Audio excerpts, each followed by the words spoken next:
Fala aí, rapaziada, mais um vídeo aí pro canal. Dessa vez falando sobre genocídio sobre os judeus. Houve muitos genocídios aí cometidos ao longo da história da humanidade, né? Aqui no canal eu já contei a história de um genocídio desse, que foi o genocídio sobre os armênios, aí na virada do século XIX para o século XX.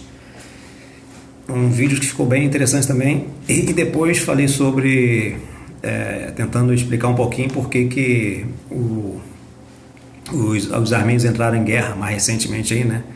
Contra os azeris do Azerbaijão, Armênia versus Azerbaijão. Também tem um vídeo no canal interessante. Então, genocídio sobre os judeus, vamos ler aí e tentar entender essa história. Vamos ver resumidamente a história do genocídio judeu cometido pelos nazistas alemães. Uma história que começa com a ascensão de Hitler ao poder em 1933 e que se torna mais dramática nos anos finais da Segunda Guerra Mundial. Hitler chegou ao poder em 1933 e já começou a tomar dificuldade na vida dos judeus, né? Mas sobretudo a partir de 1935, com a lei de Nuremberg, né? Aí sim, a partir de então, a vida dos judeus vai se tornar complicadíssima dentro da Alemanha. Se não me engano, eu vou falar sobre essas leis de Nuremberg mais embaixo aí, né?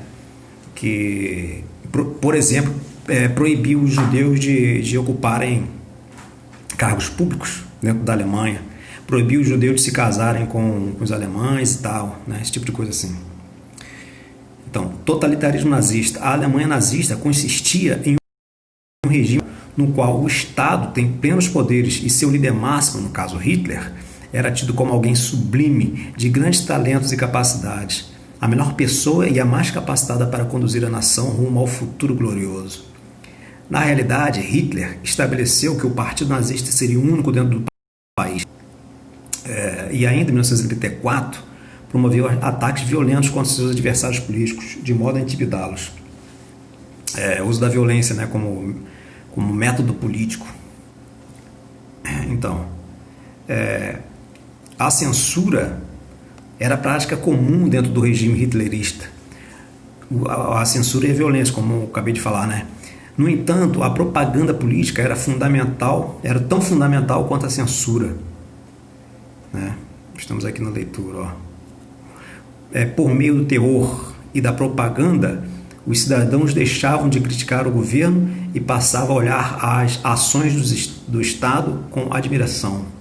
A propaganda de massas fazia crer que os interesses da nação estavam acima dos interesses individuais e que, no fim das contas, as medidas adotadas pelo Estado seriam para o bem comum de todos os alemães. No Estado totalitário, não basta só a censura, né, rapaziada? Você fazer com que as pessoas ficassem caladas, né? Por meio da propaganda, da censura e da propaganda, né, se fazia uma modificação da própria estrutura psicológica do sujeito. O sujeito não só era proibido de falar, como ele também não tinha muito o que falar contra, né? A propaganda atuava de forma tão contundente, né, que no fim das contas o camarada, o indivíduo dentro do Estado totalitário, se ele não se vigiasse, né, ele acabaria concordando o que o líder Hitler dizia e passaria, ao invés de criticar, né, a render homenagens ao regime e ao seu líder, certo? Então, outro elemento fundamental da propaganda política nazista estava em apontar os inimigos da nação, especialmente os judeus. Uma das coisas que fazia com que os alemães se congregassem em torno de Hitler, do partido nazista, né, era essa ideia difundida pela propaganda nazista, né, mas que certamente existia antes do próprio nazismo, né, essa ideia de que os judeus eram inimigos internos dos alemães, aos quais os alemães deveriam combater, né? Então, essa ideia do inimigo externo seria um fator de união entre os alemães, né? Que os alemães, apesar de suas diferenças, deveriam se unir contra esse inimigo comum, que eram os judeus. Então, os judeus eram muito bem usados, né, pelos propagandistas do nazismo a favor desse regime aí, totalitário. Então, continuando a leitura. Aqui, ó. Os judeus eram apontados como os capitalistas mais avarentos, né? Então, os judeus eram inimigos dos alemães, mas por quê? Aí está aí algumas justificativas, né? Por quê? Porque os judeus eram considerados capitalistas avarentos,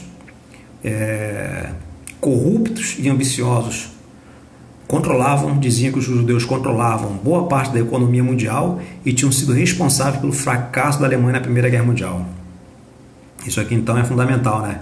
Essa ideia de que o fracasso da Alemanha na Primeira Guerra Mundial se deu à traição dos judeus alemães, né?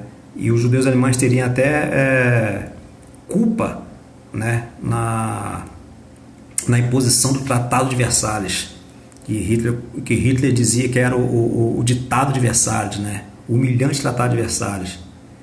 Então, no fim das contas, né, os judeus eram traidores.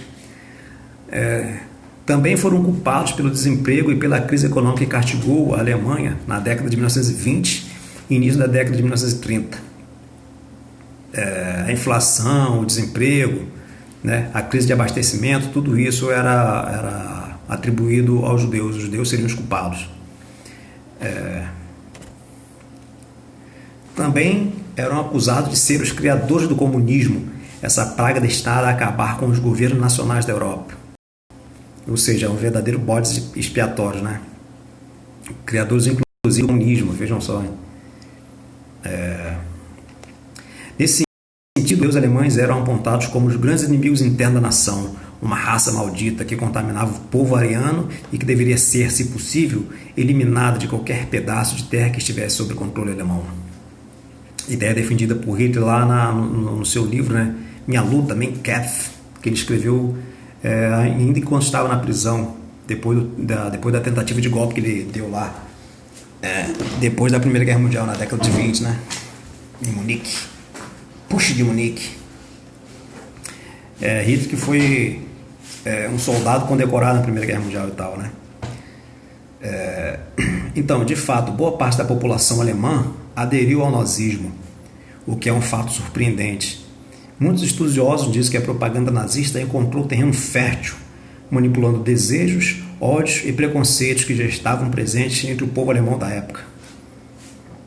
Ou seja, o racismo, o antissemitismo nazista não é uma invenção de Hitler, né, e tal, mas era uma coisa que já tinha uma certa disseminação dentro da Alemanha, segundo dizem alguns estudiosos, né? Então, e os nazistas só fizeram fazer crescer esse sentimento antissemita, né? Continuando a leitura aí, ó. Claro, a crise econômica e social, bem como a atuação violenta contra os dissidentes no início do regime, potencializaram o efeito das técnicas de manipulação das massas empregadas pelos propagandistas do governo. Logo no começo, os nazistas fizeram calar os seus opositores políticos, né, através do uso da violência mesmo, né? Depois que Hitler chegou ao poder, colocando esses caras em prisões como prisioneiros políticos, tal, e a própria censura, e aí a única voz permitida era a voz dos próprios nazistas, né, dentro da Alemanha. Aí sim veio as propagandas, né, empregando técnicas de manipulação das massas. Aí aqui, ó, na leitura aí, ó, depois com a recuperação econômica, a popularidade do regime cresceu. Então, depois que Hitler chegou ao poder em 1933, né, através da atuação do Estado, né, com construção de obras públicas e tal, crescimento da indústria militar, esse tipo de coisa, a economia alemã começou a crescer, a inflação diminuiu e tal, e a popularidade de Hitler e do demais membros do alto escalão do Partido Nazista começou a crescer, né? E a própria propaganda nazista começou a surtir ainda mais efeito com essa prosperidade econômica, né, vamos dizer assim.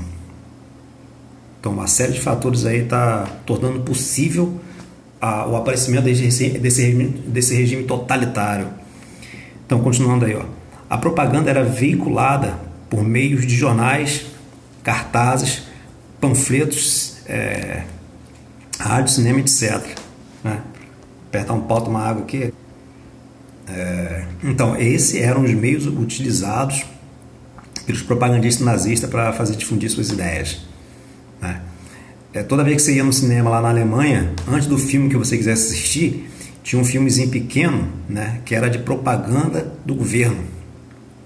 Tinha programas de nazista na rádio, eram pôsteres, cartazes, revistas, jornais. Toda a repartição pública tinha lá foto de Hitler, alguns jargões e tal, frases prontas e tal, né? Então, continuando a leitura aí, ó. A propaganda mexia com as emoções das pessoas, as induzindo a pensar em concordância com a ideologia oficial do Estado. Também a arte, a literatura, a arquitetura, enfim, todos os aspectos da cultura deveriam estar de acordo com as novas diretrizes e serem a expressão do novo homem nazista, belo, saudável e patriota. Então, tem um documentário famoso aí, né, que é esqueci o nome do documentário, que trata sobre a questão da arte nazista, né, de como que os nazistas determinavam o que era belo e o que era feio, né, inclusive condenando as obras modernas, as obras surrealistas e tal, como arte degenerada, né, queimando obras de arte, queimando livros de judeus, esse tipo de coisa toda, e instituindo uma arte oficial, né, que deveria cultuar a beleza, a saúde e o patriotismo, né? No caso aí, a bela era a raça branca, loura, alta, tal, né? E saudável. Necessariamente saudável, né? Porque beleza e saúde eram meio que as duas faces da mesma moeda, no caso da percepção nazista de beleza, né? Então, a própria arte permitida pelo governo deveria ser uma arte também patriota, né? De acordo com a ideologia nazista e tal. Então, continuando a leitura, ó. A educação também se tornou um importante modo de moldar o caráter dos jovens. Claro, é evidente, né, rapaziada? A educação sempre faz parte aí do modo como você quer construir uma sociedade, né? A construção de uma sociedade passa necessariamente pelo processo educativo dos jovens, né? Então, opa, calma aí, rapaz. Tá apoiado em cima de uma caixa que a caixa quase caiu. Então, falando sobre educação, né? Cadê? Propaganda mexer com as emoções. A educação também se tornou um importante modo de moldar o caráter dos jovens. A disciplina e a obediência eram valores fundamentais no processo educativo. Uma educação quase militarizada, né? Outra ideia presente nos manuais escolares, que deveria ser transmitida às crianças e adolescentes, era a ideia de sacrifício. Disciplina, obediência, sacrifício eram valores fundamentais, né? Propagados nas escolas. Então, a felicidade estaria em obedecer ao Führer. Führer, no caso, é o líder, Hitler, né? Führer. E servir a nação de acordo com as necessidades desta. E assim fazer parte da construção de um futuro glorioso. O futuro glorioso do Terceiro Reich. Então, se você quer ser feliz, a felicidade só é possível, né, submetendo suas próprias impulsos pessoais, né, às demandas do Estado, da nação. Conforme você só seria feliz se vivesse uma nação feliz, uma nação próspera, né? E a pessoa mais indicada para conduzir a nação alemã rumo ao progresso seria o líder, o Führer, no caso, Hitler. Então, o regime cuidava que houvesse muitas cerimônias públicas que faziam parte da propaganda, né? Desfiles, comícios, etc. Em cada um desses eventos feitos para as massas, né? As massas aqui são as pessoas que são todas iguais, né? Pessoas que não têm nenhum tipo de virtude particular, nenhuma originalidade. Então, são as massas, né? Esses homens todos semelhantes.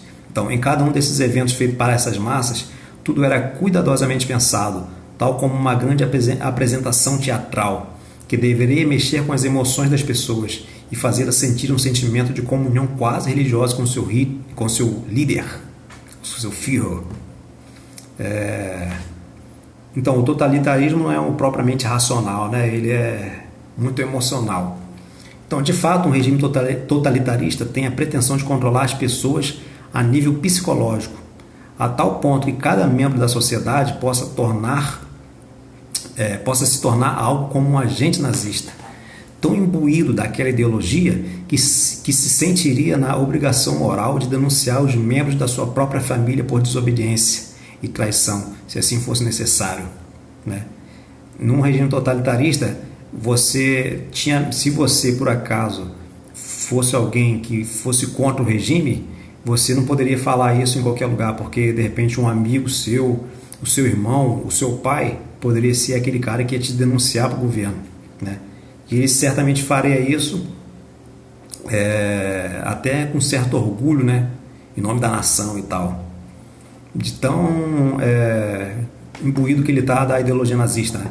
É como se no regime totalitário fosse feito lavagem cerebral das pessoas. Esse tipo de cenário ele pode ser percebido num livro famoso, 1984, né? Esqueci até o nome do autor, meu pai, que descreve essa atmosfera aí de um regime totalitário.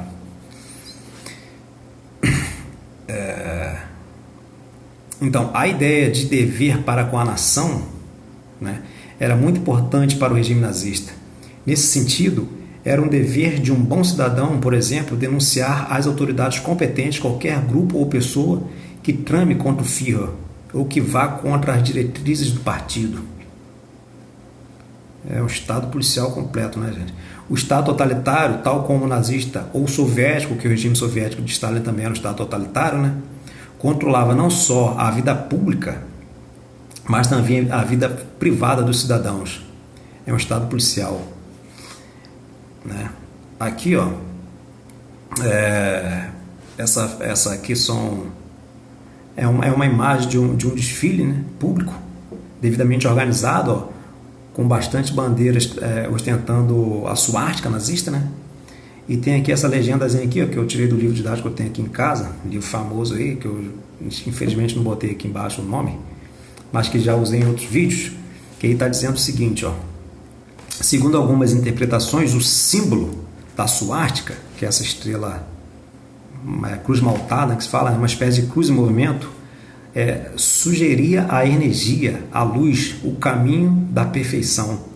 Para o psicanalista, tá aí o nome do cara aí, que eu não vou ousar pronunciar esse nome aí, né? Ela era dotada de conteúdo afetivo, capaz de suscitar profundas emoções. Suas linhas expõem duas figuras. Bom, eu diria aqui que suas linhas supõem, né? Suas linhas supõem duas figuras entrelaçadas, simulando um ato sexual. Essas duas figuras entrelaçadas aqui, ó, altamente emotiva, né? Cadê? Como duas figuras entrelaçadas, simulando um ato sexual, né? Um forte apelo emotivo. Então esse é o caso do regime totalitário, tá, gente? É porque o holocausto nazista só vai ser possível, né, dentro desse estado totalitário. Apesar de que o holocausto armênio não se deu dentro de um estado totalitário, né, mas as dimensões entre um e o outro diferem. Então, o holocausto, propriamente. Tomar mais um golezinho d'água aqui. Desde que Hitler chegou ao poder, a sorte dos judeus havia mudado. E com o passar do tempo, conforme eu disse lá no conhecimento do texto, né? E com o passar do tempo, as coisas foram passando de preocupantes a desesperadoras. A partir de 1934, o antissemitismo tornou-se política oficial do Estado. Os judeus foram proibidos, a partir e sistematizado com as leis de Nuremberg de 1935, se não me engano, né? Os judeus foram proibidos de trabalhar no serviço público, muitos tiveram seus bens confiscados, muitos outros foram presos sem qualquer julgamento, e qualquer judeu ou judia ficou proibido de se casar com pessoas consideradas arianas, alemães da raça pura, né? As coisas pioraram ainda mais com a eclosão da Segunda Guerra Mundial. E conforme a guerra ia se desenrolando, a situação tornava-se cada vez mais trágica, né? Batalhões especiais eram encarregados de cuidar dos judeus e de outras raças inferiores. Cuidar, nesse caso, pode significar jogar os judeus em guetos. Guetos aí são como pequenos bairros, né, cercados e altamente vigiados, né, no quais os judeus eram isolados do resto da Alemanha. E ali eles passavam mal bocados, né? Não podiam sair dali e eram maltratados constantemente nesses guetos, esses bairros cercados e vigiados. Então, eles eram também levados para campo de trabalho forçado, campo de extermínio, ou simplesmente eram caçados, capturados e mortos a sangue frio, né? Esse era o modo como os alemães cuidavam dos judeus. Cadê? Sangue frio. Então aqui, ó. A tropa de elite nazista, chamada SS, tinha uma prerrogativa especial e era comandada por Heinrich Himmler. Sujeitinho famoso aqui, ó, que participou ativamente de muitas dessas carnificinas.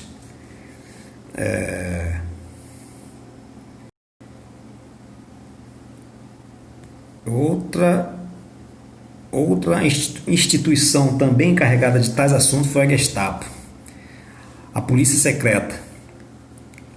Muitos judeus, ciganos, poloneses, etc., eram obrigados a cavar em suas próprias covas, à beira das quais eram fuzilados e enterrados.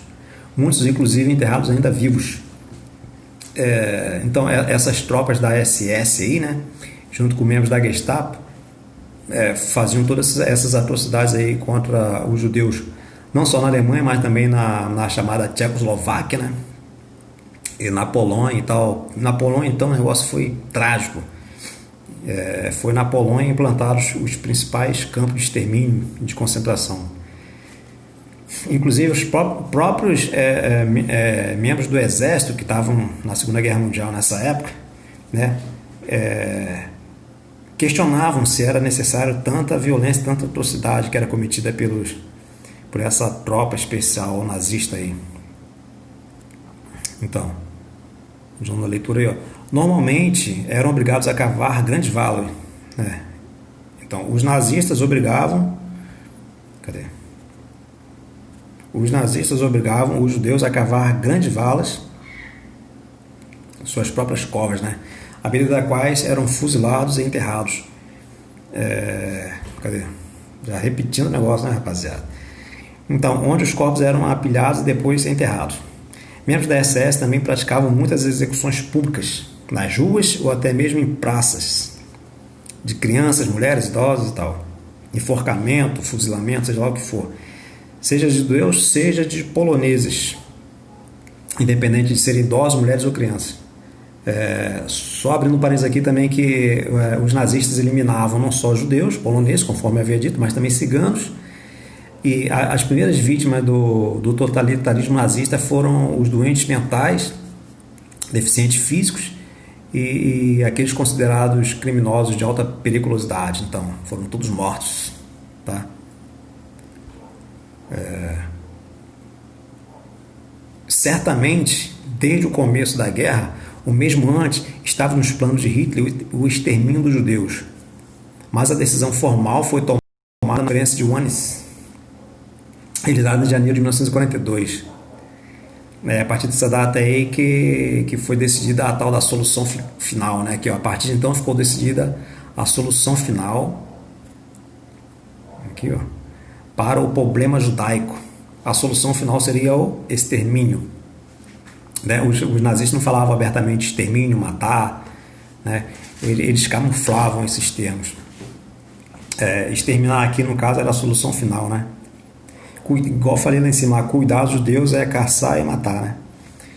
Então, a partir então de 1942, todos os guetos, esses bairros aí onde os judeus ficavam confinados, todos esses guetos deveriam ser desativados e seus habitantes mandados para campos de extermínio, como de Auschwitz e Treblinka, ambos na Polônia. Se não me engano, eram 6 campos de extermínio na Polônia. Esses dois aí são talvez os maiores, junto com o Shelman também, né? Aqui, ó. Em 1939, estima-se que vivia cerca de 3,3 milhões de judeus na Polônia, que junto com os judeus alemães encheram os campos de extermínio a partir de 1942. A coisa tornou-se ainda mais dramática em 1943 e 44. Então, os prisioneiros eram transportados em trens de carga, em pior situação que animais de abate. Era enfiado vários judeus dentro de um cão altamente de um vagão altamente lacrado, tá? Sem nenhuma condição de higiene nem nada. Às vezes viajavam por dia dentro desses trens, e quando chegava ao local já tinha até judeu morto por sufocado, sede, fome, seja lá o que for. E tinha até alguns que saíam do vagão vivos, ainda mais loucos. Havia entrado em loucura com o tamanho covardia, né, do qual eram vítimas. Então, esses trens partiam de todas as áreas da ocupação alemã. Quando chegavam, então, partiam da Alemanha, da chamada Tchecoslováquia lá, né, na região dos Sudetos e tal. Então, esses trens partiam de todas as áreas de ocupação alemã. Quando chegavam nos campos de concentração e extermínio, os que ainda podiam trabalhar eram mandados para fábricas próximas, de modo a serem de alguma utilidade à máquina de guerra alemã. Ou seja, exploração do trabalho escravo por industriais alemães, né? Os caras montavam fábrica perto desses campos de concentração para usar a mão de obra escrava desses caras aí no seu complexo industrial. Então, continuando a leitura. Muitos morreram após extenuantes cargas de trabalho. Trabalharam até morrer, né? Todos os que aguardavam em campos como prisioneiros do inferno, esperando, muitas vezes sem saber, quando seriam mandados para as câmaras de gás para serem liquidados. Uma das principais técnicas utilizadas para matar tantos judeus em tão pouco tempo foi o uso de câmaras de gás, né? Gases venenosos. O camarada entrou dentro de uma câmara, a câmara era fechada, selada, lá liberava o gás venenoso, os caras ficavam lá até a morte. Então, aí depois que eles eram mortos nas câmaras de gás, eles tinham seus corpos incinerados em grandes crematórios. Há muitos casos, inclusive, que eles foram levados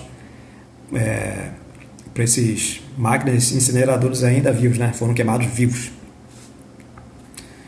Então, mais um golezinho d'água aqui. Cadê? As deportações de judeus para os campos de extermínio cresceram enormemente ao longo de 1943, quando os alemães passaram a perder importantes batalhas na Segunda Guerra Mundial. Então, 1939, 40, 41 foi de grande avanço alemão, né? 42 o negócio começou a mudar de história, de figura. 43, 44 os alemães começaram a sofrer grandes derrotas, né? Um dos grandes erros de Hitler na Segunda Guerra Mundial foi avançar sobre a União Soviética, né? A partir daí, meados de 1942, a partir daí a sorte dos alemães mudaram, e depois com a entrada dos Estados Unidos, né? Com o ataque japonês lá, a base do Pearl Harbor e tal, os japoneses eram aliados dos alemães. Então, o Hitler formar a guerra com os soviéticos e os japoneses formar a guerra com os norte-americanos, deu ruim pro eixo, né? Aí no 43, 44, Hitler já começou a perceber que ia perder a guerra, mas ele, no entanto, ele queria garantir a eliminação da raça judia da Alemanha e das regiões próximas. Então, cadê?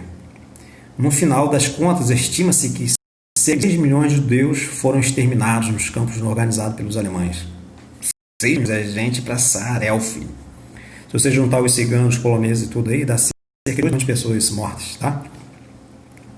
A ambição dos nazistas mais radicais, o primeiro deles, o próprio Hitler, ao que parece, era eliminar a raça judia, mesmo que a guerra parecesse perdida.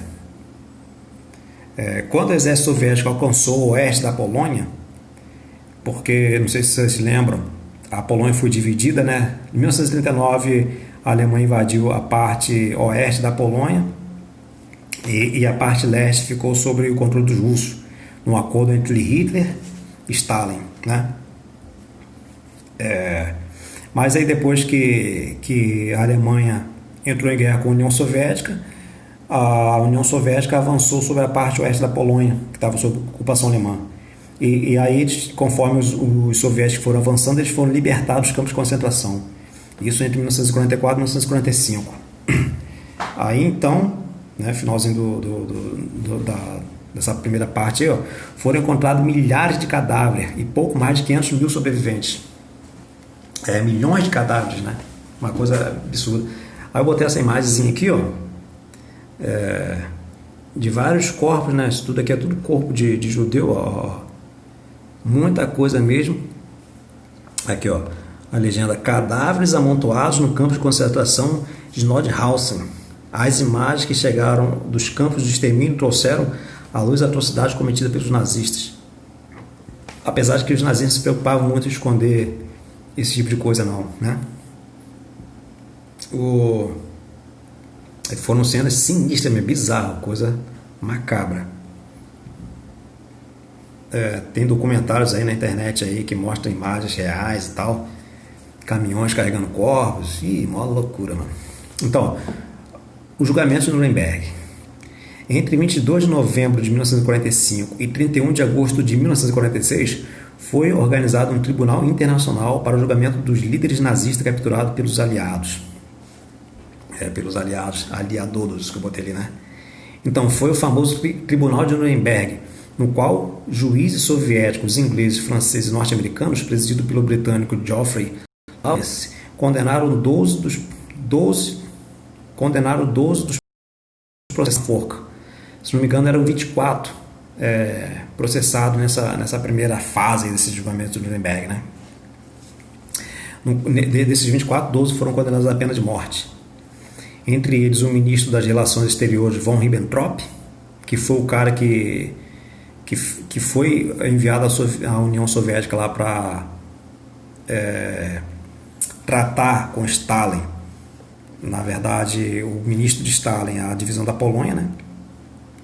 Esse aí também foi condenado à pena de morte, von Ribbentrop. Outro também que foi condenado à pena de morte, cadê? Göring, comandante da Força Aérea, né?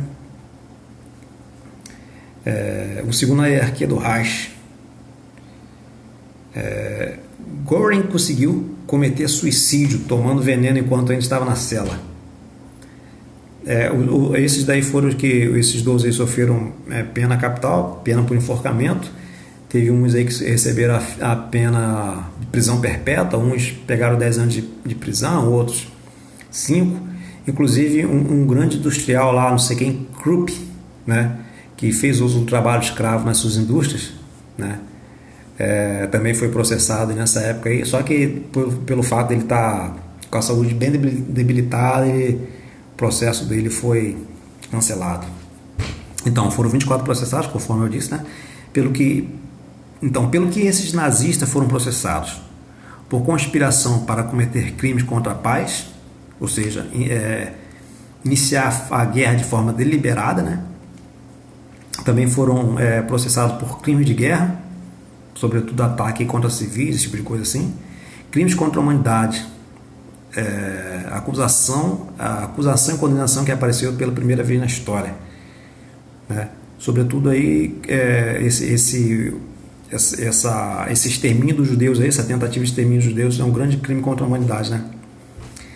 É interessante você perceber aqui, ó, crimes de guerra, ataque a populações civis indefesas, né, que não está participando diretamente da guerra. Se você for olhar com rigor, também os aliados, né, os franceses, os ingleses, os próprios norte-americanos também cometeram crimes de guerra.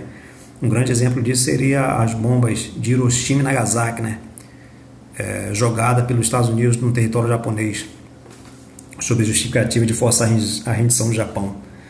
Mataram milhares de pessoas instantaneamente, que também poderia ser considerado crime de guerra, né?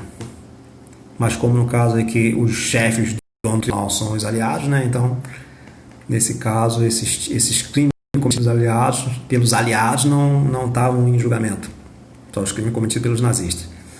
Então, houveram outros julgamentos entre 1946 e 1949, referente a outras 117 acusações, ou seja, mais de 200 pessoas foram, mais de 200 nazistas eminentes, né? Ministros, industriais e tal, chefe de instituições lá foram processados e muitos condenados à pena de morte, inclusive.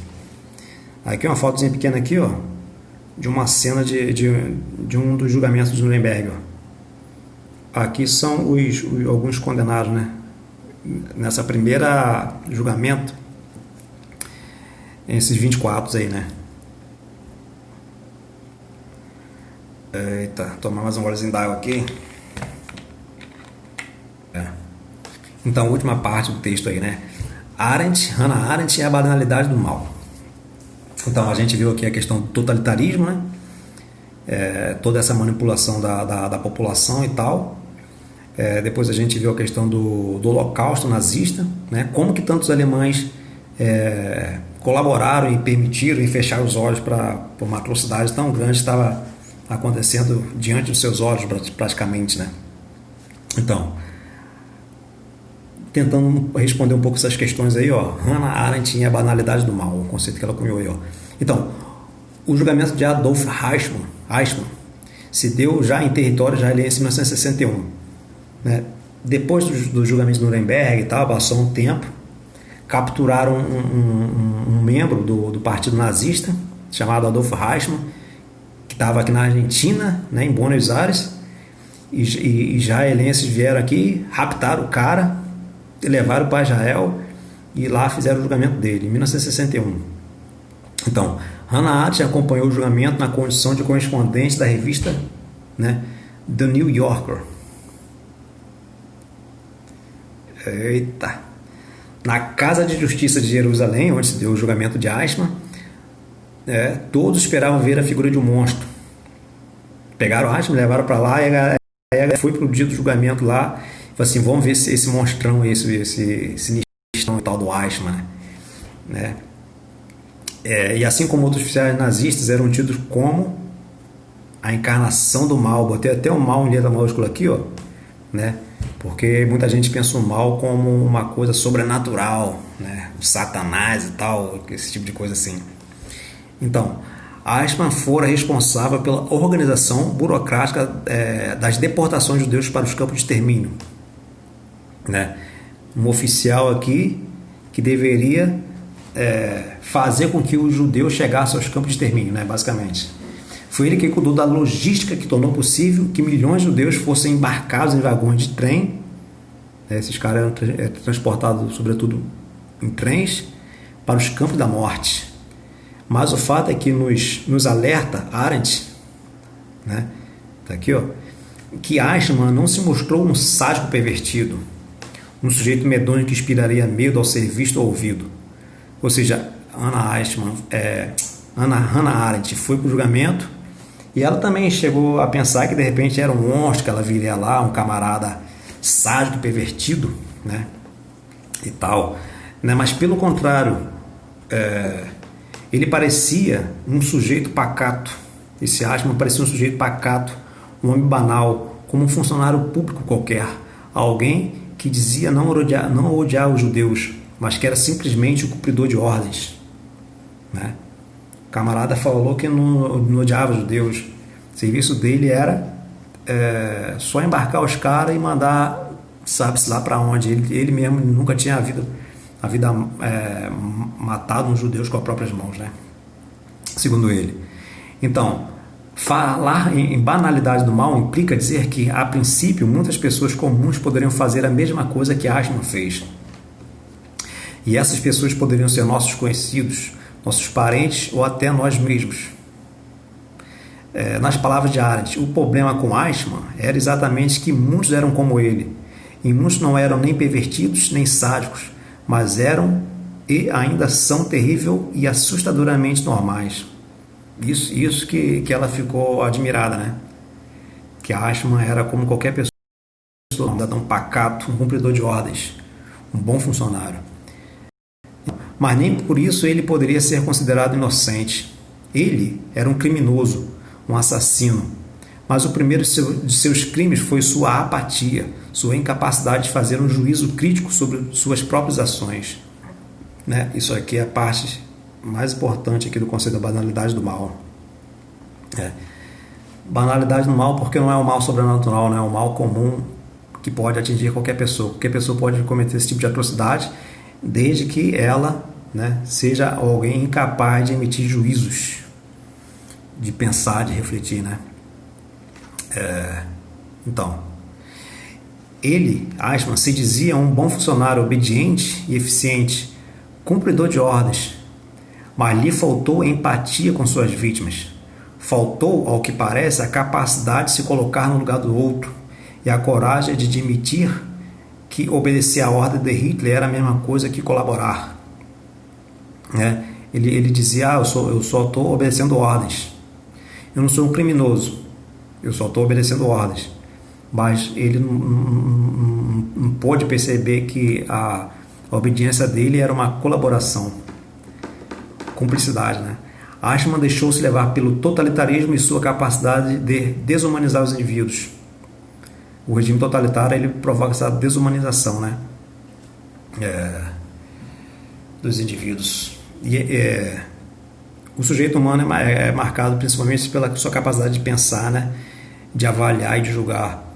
E o sujeito no regime totalitário, um homem massa, ele abre a mão dessas capacidades e se torna como um autômato, cumpridor de ordens. Alguém preocupado somente com sua carreira e com sua família e tal, e não tem essa empatia e essa capacidade de parar para pensar, né? Então Eichmann agia como funcionário, não como homem, ou seja, desumanizado, né? Aqui a filósofa, né, Hannah Arendt, aqui um resuminho aqui da sua biografia. Hannah Arendt nasceu em 1906, Hannover, na Alemanha, de família rica judia, de família judia rica, intelectualizada. Na verdade, muitos judeus, né, na Europa eram ricos, né, rapaziada? Eram bem-sucedidos e altamente cultos também, né? Então, Hannah Arendt ingressou na Universidade de Berlim em 1924 e lá foi aluna de Martin Heidegger, um filósofo aí importante do século XX, e também aluna de Karl Jaspers, outro filósofo. Refugiou-se nos Estados Unidos em 1941. Estava na Alemanha, nasceu na Alemanha e tal, e fugiu de lá em 1941. Assim como muitos outros intelectuais, né? Um dos mais famosos aí talvez seja Albert Einstein, que vai ser um dos caras que vai dar a ideia da bomba atômica lá para os norte-americanos. Aqui, ó. Foi professora da New School of Social Research de Nova York, o inglês fluindo aí, ó, e publicou, entre outros, Entre o Passado e o Futuro, A Condição Humana, Homens em Tempo Sombrio, Origens do Totalitarismo, Responsabilidade, Julgamento em Compreender, os 4 últimos pela Companhia da Zerbal. É isso aí, rapaziada, 40 minutos de vídeo, não sei se ficou bom, vou ver agora, mas peço de antemão aí que dê um like, se possível compartilhar, e é nóis.